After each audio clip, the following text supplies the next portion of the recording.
CTET परीक्षा देने के बाद कई सारे लोगों के ये मन में रहता है कि आखिरकार जो बिहार में TRE 4 आने वाला है, आपको पता ही होगा TRE 4 की जो वैकेंसी है वो जल्द ही आ जाएगी, क्योंकि TRE 3 का परीक्षा जो है 19 जुलाई से कंडक्ट हो रही। परीक्षा खत्म होने के बाद ही TRE 4 जो है कंडक्ट करवाई जाएगी और उसके लिए एप्लीकेशन जो है BPSC के द्वारा जारी भी किया जाएगा। लेकिन लोगों के मन में ये रहता है कि आखिरकार सर जो सीटेट की परीक्षा होती है आखिरकार उसमें मुझे कितने नंबर चाहिए, यदि मैं अदर स्टेट से हूँ या मैं बिहार से ही हूँ, मैं महिला हूँ, मैं जनरल महिला हूँ। कई तरह के ऐसे प्रश्न जो है आपके भी मन में चल रहा होगा जब आप सीटेट की परीक्षा आप दे चुके हैं। तो आइए हम जानते हैं कि आखिरकार सीटेट में कितने नंबर आपको चाहिए। और ये जो आप देख रहे हैं ये BPSC का विज्ञापन है मेरे पास, ठीक है ना। तो इसमें जो भी जानकारी दी जाएगी वो बिल्कुल सही दी जाएगी और इसीलिए मैं कई बार कहा हूँ कि आप इस चैनल को जरूर सब्सक्राइब कर लें, क्योंकि इस चैनल के माध्यम से जो भी जानकारी दी जाती है वो बिल्कुल सही दी जाती है। तो यहाँ देखिए, सबसे पहले आप जो देखेंगे वो यहाँ पे मध्य विद्यालय या प्राथमिक विद्यालय दोनों की बात की जाती है। और दोनों में आपको पता होगा कि यदि प्राथमिक विद्यालय की हम बात करें तो उसमें पेपर 1 होता है, और यदि हम पेपर 2 की बात करें तो वो मध्य विद्यालय के लिए होता है, ठीक है। आपको ये तो पता ही होगा, BTET होता है, वो भी पेपर 2 यदि हम बात करें तो मध्य विद्यालय के। और यदि हाई स्कूल के लिए हम बात करें तो उसका अलग क्राइटेरिया है, उसके लिए STT आयोजन किया जाता है और वहाँ भी उसका जो पासिंग मार्क है वो अलग है। तो अभी हम बात करेंगे केवल और केवल सीटेट के लिए। तो देखिए, चाहे वो प्राइमरी की हम बात करें या फिर मध्य विद्यालय की बात करें, इनमें जो सीटेट लिया जाता है उसके लिए क्या कुछ प्रावधान है वो आप यहाँ देखेंगे। यहाँ आप देखेंगे तो यहाँ स्पष्ट है कि सामान्य कोटि के अभ्यर्थी, अब आपको ये पता ही होगा कि जो अदर स्टेट के चाहे वो महिला हो या पुरुष हो वो किस कैटेगरी में आते हैं, तो वो जो है वो आपका सामान्य कोटि के अभ्यर्थी कहलाते हैं जो अदर स्टेट के हैं, ठीक है। इसके बाद यदि आप यहाँ देखेंगे तो उन कैंडिडेट को जो अदर स्टेट से हैं उनको 60% चाहिए नंबर। आप यहाँ देखेंगे, गौर से देख सकते हैं। और 60% मतलब आपको 90 नंबर लाना ही लाना होगा, चाहे वो आप मेल हैं या फिर फीमेल हैं, ठीक है। पिछले बार कई सारे जो कैंडिडेट हैं उनको कन्फ्यूजन हुआ था, चूँकि विज्ञापन में भी कुछ कन्फ्यूजन की तरह जो दर्शाया गया था। लेकिन कहीं ना कहीं आपको ये समझना होगा कि बिहार में जो अदर स्टेट के कैंडिडेट आते हैं वो केवल और केवल सामान्य कोटि के अभ्यर्थी कहलाते हैं, ठीक है। तो उनको 60% अंक लाना ही होता। इसके बाद यदि हम बात करें, यदि आप बिहार के स्टूडेंट हैं तो आपको पिछड़ा वर्ग, अति पिछड़ा वर्ग यानी कि यदि आप BC हैं या फिर EBC है तो आपको कितने नंबर चाहिए? 55% चाहिए, यानी कि आपको 82 नंबर चाहिए।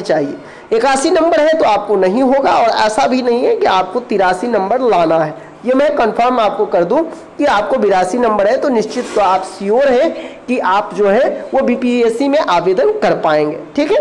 अब हम बात कर लेते हैं उन कैंडिडेट के लिए जो PH है। अब देखिए, PH का भी लाभ उन्हें मिलेगा जो बिहार के कैंडिडेट हैं, ठीक है, जो बिहार के कैंडिडेट है। अब SC के का लाभ किसे मिलेगा? तो बिहार के कैंडिडेट को, और ST का लाभ किसे मिलेगा? बिहार के कैंडिडेट को। यानी कि सीधी सी फंडा है, यदि आप अदर स्टेट से हैं तो आपको कोई भी लाभ नहीं मिलेगा, केवल और केवल जनरल कैटेगरी पे आप जा सकते हैं। तो SC ST और PH यानी कि निःशक्त कोटि के उम्मीदवार को कितने नंबर चाहिए? 50% अंक चाहिए, यानी कि वो यदि 75 नंबर सीटेट में ले आते हैं तो वो BPSC का जो आवेदन है वो कर पाएंगे। तो अब आप देख लिए होंगे, कहीं ना कहीं आंसर भी आप लोग YouTube के माध्यम से मिला रहे होंगे कि आपको कितने नंबर आ रहे हैं। उसके आधार पर आप मुझे कमेंट करके जरूर बताएं कि आखिरकार सीटेट में आपको किस पेपर में कितने नंबर आ रहे हैं, ठीक है। आप लोग कमेंट करें। तो यहाँ आप कहीं ना कहीं ये समझ गए होंगे। अब 2 कन्फ्यूजन क्रिएट होता है, खास करके यदि हम बात करें पेपर 2 में। तो पेपर 2 में क्या होता है कि बहुत सारे लोग जो है पेपर 2 में 2 फैकल्टी हैं, आपको पता ही होगा, एक है SST और दूसरा जो होता है साइंस। अब गलती क्या करते हैं कि जब पेपर 2 आवेदन करते समय है तो वो सोशल साइंस से पास, लेकिन वो साइंस के लिए आवेदन कर देते हैं तो वहाँ पे उनको समस्या हो जाती है। क्योंकि वो जो है कैटेगरी जो पास किए हैं जिस कैब में वो उसका SST था और उन्होंने आवेदन कर दिया BPSC के समय किस पे, तो उन्होंने आवेदन कर दिया साइंस पे। फिर ऐसे में उसकी उम्मीदवारी बाद में रद्द कर दी जाएगी, चाहे आपका रिजल्ट भी हो जाता है फिर भी आपको वहाँ नौकरी रहने वाली नहीं है, चूँकि जो गाइडलाइन है उसके अकॉर्डिंग ही आपको रहना होगा। तो निश्चित तौर पर कहीं ना कहीं अब आप समझ गए होंगे इस तरह से 6 to 8 में यदि शिक्षक बनते हैं तो उनको गणित विज्ञान, सामाजिक विज्ञान और भाषा के लिए, तो देखिए भाषा के लिए कोई कंपलसरी नहीं है जो सीटेट में आपको ये लैंग्वेज रहना चाहिए वो लैंग्वेज रहना चाहिए, कोई कम्बिनेशन नहीं।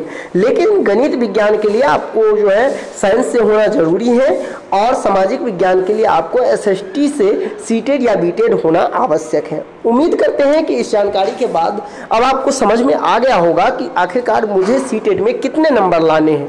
फिर भी यदि आपके मन में कोई डाउट है या प्रश्न है तो आप मुझे पूछ सकते हैं, लेकिन आपको जानकारी कुछ चीज़ हम और भी दे दूँ जो कहीं ना कहीं आपको जानकारी चाहिए होता है।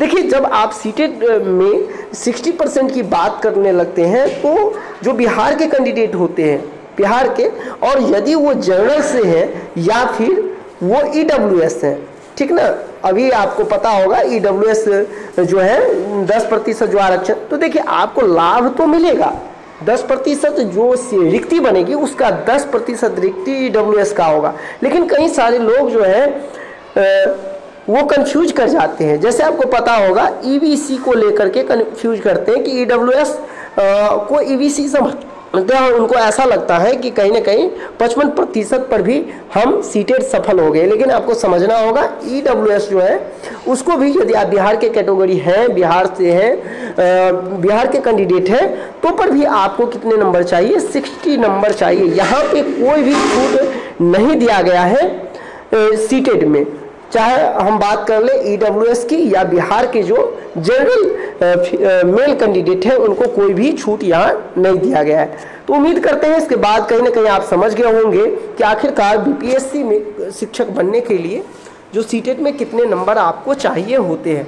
इसके बाद आपको ट्रेनिंग के लिए भी तो पता ही होगा कि ट्रेनिंग के लिए जो है आपको DLED BEd होना आवश्यक है। यदि आप DLED BEd नहीं है तो कहीं ना कहीं आप आवेदन नहीं कर सकते हैं।